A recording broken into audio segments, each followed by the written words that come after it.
তো বন্ধুরা এই ধরনের থাম্বনেইলগুলো আমরা সিম্পলি আমাদের যে পিক্সেলল্যাব অ্যাপ্লিকেশন রয়েছে সেটার মাধ্যমে ক্রিয়েট করব। আর এই পিক্সেলল্যাব অ্যাপ্লিকেশনের লিঙ্ক এই ভিডিও ডেসক্রিপশনে থাকবে, আর অথবা আপনি প্লে স্টোরে গিয়ে সার্চ করলে পিক্সেলল্যাব লিখে চলে আসবে। এখান থেকে পিক্সেলল্যাবে আসার পরে এরকম ইন্টারফেসে নিয়ে আসবে আপনাকে। এখান থেকে উপরের দিকে দেখতে পাচ্ছেন 3 ডট মেনু, এখানের উপর ক্লিক করবেন। ক্লিক করার পর আপনার যেই ছবিটা রয়েছে সেই ছবিটা সিম্পলি সিলেক্ট করে নেবেন। এখান থেকে ইউজ ইমেজে ক্লিক করলাম। দেন এখান থেকে আমি যে ছবিটাকে ডাউনলোড করেছিলাম তো সেই ছবিটাকে আমি এখান থেকে নিয়ে নিচ্ছি। তো এই ছবিটাকে আমরা নিয়ে নিলাম। দেন এটাকে আমরা থাম্বনেইল সাইজ করার জন্য এখান থেকে আবার 3 ডট মেনুতে ক্লিক করব, ইমেজ সাইজে ক্লিক করব। এখান থেকে কাস্টম থেকে এটাকে থাম্বনেইল সাইজ করে দিব। থাম্বনেইল সাইজ হওয়ার পরে এবার আমরা করব কি, আমরা এখানে কিছু শেপ ইউজ করব। আর এই শেপগুলোর লিঙ্ক এই ভিডিওর ডেসক্রিপশনে ড্রাইভের লিঙ্ক থাকবে, সেখান থেকে আপনি চাইলেই ডাউনলোড করে নিতে পারেন। তো এখান থেকে সিম্পলি আমরা নিচের দিকে 5টি টুল রয়েছে, এই টুলের মাঝখানে যে টুলটা রয়েছে সেটার উপর ক্লিক করব। এখান থেকে আমাদের ইমেজটা আমরা ইম্পোর্ট করব। ইমেজ ইম্পোর্ট করার জন্য এই ইমেজের উপর ইম্পোর্টের উপর ক্লিক করব। দেন এখান থেকে আমরা ফার্স্ট ইমেজটা ইম্পোর্ট করব। ফার্স্ট ইমেজটা এখান থেকে ইম্পোর্ট করার পর এখান থেকে এটাকে একদম এতটুকু ধরে দেন এটার আমরা একটু কালারটা চেঞ্জ করে দিব। এটাকে এখান থেকে যতক্ষণ এটা সিলেক্ট করব, সিলেক্ট করার সাথে সাথে এখানে অনেক আরও টুল চলে আসবে। এখান থেকে একটু রাইটে আসলে আপনি এখান থেকে দেখতে পারবেন কালার উপর ক্লিক করার পর কালারটাকে ওপেন করে দিন। দেখতে পাচ্ছেন এটার কালারটা কিন্তু চেঞ্জ হয়ে গিয়েছে। তো এবার হচ্ছে আমরা এটার কালারটা একটু নীল করে দিব। তো এখান থেকে দেখতে পাচ্ছেন এই যে দেখতে পাচ্ছেন কালারটা, এটা আমরা কালারটা করে দিলাম।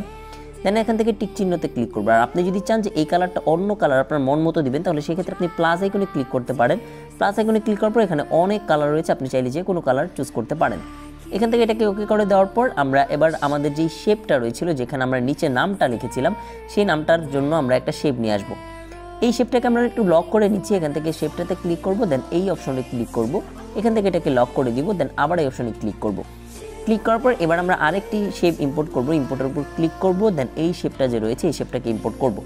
এবার একটা কথা বলে নিচ্ছি, এই শেপটা ইম্পোর্ট পুরোটাই করবেন না। দেন এটাকে একটু আমরা ক্রপ করে নিব, এতটুকু পর্যন্ত আমরা ক্রপ করে নিব, যেহেতু এটার ভিতরে আমরা নামটা লিখব। তার জন্য আমরা এটাকে ক্রপ করে নেওয়ার পর এখান থেকে এটাতে টিক চিহ্নতে ক্লিক করব। ক্লিক করার পরে দেখতে পাচ্ছেন এটার সাইডে কিন্তু একটু শেপ কিন্তু চলে এসেছে। এবার আমরা করব কি, এখান থেকে এটার শেপ যে রয়েছে এই শেপের কালারটা আমরা চেঞ্জ করে দিব। আপনি চাইলে এই কালারটা রাখতে পারেন, চাইলে যে কোনো কালার চেঞ্জ করতে পারেন। এই শেপেরতে ক্লিক করে এখান থেকে একটু রাইটের দিকে আসলে দেখতে পাবেন কালার, সেইমভাবে আপনি কালারটাও চেঞ্জ করে নিতে পারেন। তো এখানে দেখতে পাচ্ছেন আমি অন্য একটা কালার দিয়ে দিচ্ছি এখানে। তো আপনি যে কোনো কালার এখানে ইউজ করতে পারেন।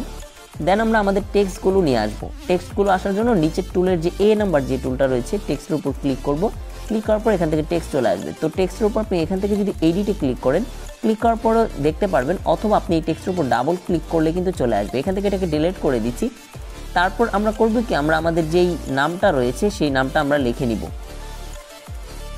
তো এখান থেকে আমাদের যখন নামটা লেখা হয়ে যাবে, দেন এখান থেকে এটাকে আমরা ওকেতে ক্লিক করব। ওকেতে ক্লিক করার পর এবার আমরা এই নামটাকে একদম ধরে এখানে এটার উপর বসিয়ে দিব। দেন এই নামটাকে একটু বড় করে দিচ্ছি। দেন এটাকে ফন্ট চেঞ্জ করে দিব। তো এই ফন্টটাকে চেঞ্জ করব। আর এই ফন্ট আপনারা কিভাবে অ্যাড করবেন আর ফন্ট কিভাবে ডাউনলোড করবেন এই নিয়েও আমাদের চ্যানেলে ভিডিও রয়েছে, ডিসক্রিপশনে লিঙ্ক দেওয়া থাকবে, সেখান থেকে আপনি চাইলে দেখে নিতে পারেন। তো এখান থেকে সিম্পলি এবিতে ক্লিক করব। দেন এখানে থেকে আমি যে কোনো একটি ফন্ট এখানে সিলেক্ট করে দিচ্ছি। যেখানে আমি থাম্বনেইলে যে ফন্টটা ইউজ করেছিলাম সেই ফন্টটা আমি সিলেক্ট করে নিচ্ছি। সেই ফন্টটার নাম হচ্ছে শকুন্তলা ইউনিকোড। এই ফন্টটা লিখে যদি আপনার শকুন্তলা ইউনিকোড লিখে যদি গুগলে সার্চ করেন, তাহলে কিন্তু এই ফন্টটা কিন্তু চলে আসবে। তো এবার দেখতে পাচ্ছেন আমাদের এই ফন্টটা এখান থেকে ফন্টটাকে এটাকে ধরে এটাকে দিয়ে দিলাম। এখানে আমাদের টেক্সটটা বসানো হয়ে গেল। এই টেক্সটের কালারটা আমরা সিম্পলি চেঞ্জ করার জন্য টেক্সটের উপর সিলেক্ট করব। টেক্সটটাকে সিলেক্ট করে এখান থেকে কালার রয়েছে, এই কালারের সামনে এটার কালারটা চেঞ্জ করে দিব। যেহেতু আমাদের থাম্বনেইল এটা হলুদ ছিল, সেক্ষেত্রে আমরা হলুদ ছিল, সেই হলুদ দিয়ে দিলাম। এবার আমরা উপরের দিকে একটা পিকচার অ্যাড করব। সেইমভাবে আমরা 3 নাম্বার টুলে চলে আসবো। এখান থেকে ইম্পোর্টে ক্লিক করব। দেন আমাদের যে পিকচারটা রয়েছিল সেই পিকচারটা আমরা সিম্পলি অ্যাড করে দিব। এখান থেকে এই পিকচারটা অ্যাড করে দেওয়ার পর এখান থেকে পিকচারটাকে ধরে ছোট বড় করা যাবে, অথবা এখান থেকে এটাকে ধরে একদম এতটুকু পর্যন্ত নিয়ে আসবো। আসার পর এই পিকচার পিছনে আমরা একটু ব্যাকগ্রাউন্ড দিতে চাচ্ছি, হালকা একটু শেপ, তার জন্য পিকচারটাকে সিলেক্ট করব। দেন একদম শেষে চলে আসবো। আসার পর দেখতে পাচ্ছেন শ্যাডো যে অপশনটা রয়েছে এটাকে ইনেবল করে দিব। ইনেবল করে দেওয়ার পর দেখতে পাচ্ছেন আমাদের পিকচারেও কিন্তু একটা লুক চলে এসেছে। এবার আমাদের যেই আদার্স যে দুইটা লেখা ছিল সেই দুটো লেখা আমরা এখানে নিয়ে আসি। তো এখান থেকে এতে ক্লিক করব, দেন টেক্সটের উপর ক্লিক করব। সেইমভাবে আমরা আরও যদি দুটা টেক্সট রয়েছিল সেই দুটা টেক্সট আমরা নিয়ে আসি। এখান থেকে এটাকে ক্লিক করার পর এখান থেকে একটা একটা করে নিয়ে আসবো। তো এটাকে একটু বড় করে দিলাম। দেন সেমভাবে আমরা এখানে যখন টেক্সটটাকে সিলেক্ট করব তো এখানে অনেক অপশন চলে আসবে। এখান থেকে আমরা ফন্টের উপর ক্লিক করব। দেন আমরা এই ফন্টটাকে সিম্পলি চেঞ্জ করে নিব। এখান থেকে সেম ফন্টটাকে আমরা চেঞ্জ করে নিচ্ছি। এখান থেকে সেম ফন্টটাকে দিয়ে দিলাম। তো এই ফন্টটা আপনার সিম্পলি গুগলে পেয়ে যাবেন, অথবা আমরা এই ফন্ট কিভাবে অ্যাড করবেন সে নিয়ে আমাদের চ্যানেলে ভিডিও রয়েছে, ডিসক্রিপশনে লিঙ্ক দেওয়া থাকবে, সেখান থেকেও চাইলে দেখে নিতে পারেন। তো এখান থেকে সিম্পলি আমরা একটা লিখে নিলাম। দেন আমরা আমাদের যে আরেকটা লেখা রয়েছে সেই লেখাটা আমরা সিম্পলি নিয়ে আসবো। এখান থেকে এর উপর ক্লিক করব, টেক্সটে ক্লিক করব। দেন আমরা সিম্পলভাবে সেমভাবে আমরা এখান থেকে আমাদের আরেকটা যে লেখা রয়েছিল সেই লেখাটা নিয়ে আসবো।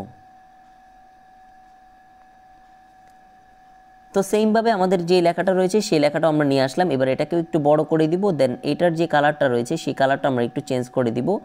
তো এটার ফন্টটা চেঞ্জ করার জন্য সেমভাবে আমরা এখান থেকে এখানে চলে আসবো, এবিতে চলে আসবো। এবি ফন্টে আসার পর এখান থেকে এটাকে একদম নিচের দিকে আমরা আমাদের যে ফন্টটাকে অ্যাড করেছিলাম সেই ফন্টটা চলে আসবে। আপনারা যখন ফন্ট অ্যাড করবেন তখন আপনার মাই ফন্টের উপর ক্লিক করে আপনার ফন্ট এখানে অ্যাড করতে পারবেন। দেখতে পাচ্ছেন আমি এখানে আমার কিছু ডিফল্ট ফন্ট অ্যাড করা ছিল। তো এখান থেকে আমরা এই ফন্টটাকে সিলেক্ট করে দিলাম। দেন এটাকে একদম বড় করে দিলাম। তো এখান থেকে বাবা মায়ের প্রতি যেটা রয়েছে সেটার একটু কালারটা চেঞ্জ করে দিচ্ছি। এখান থেকে কালারে চলে আসলাম। দেন এখান থেকে একদম আমরা একটু লেফটের দিকে যাচ্ছি। তো এটাকে একদম লেফটের দিকে যাওয়ার পরে কিন্তু দেখতে পাচ্ছেন আমাদের থাম্বনেলটা কিন্তু অনেকটাই অ্যাট্রাকটিভ থাম্বনেল হয়ে গিয়েছে। তো আপনার যদি থাম্বনেলটা সুন্দর হয় সেক্ষেত্রে আপনার ভিডিওতে ক্লিক পড়বে, আর ভিডিওতে যদি ক্লিক পড়ে তাহলে কিন্তু আপনার ভিউজ বাড়বে, আর সেই ভিউজ থেকেই কিন্তু আপনি সাবস্ক্রাইবার গেইন করতে পারবেন। তো ভিডিওটা যদি একটু ভালো লাগে থাকে তাহলে অবশ্যই ভিডিওতে একটি লাইক করবেন, এবং এই ধরনের ভিডিও পেতে অবশ্যই আমাদের চ্যানেল সাবস্ক্রাইব করে আমাদের সাথে থাকবেন। ভালো থাকবেন, সুস্থ থাকবেন, দেখা হবে নেক্সট ভিডিওতে। ভালো থাকবেন।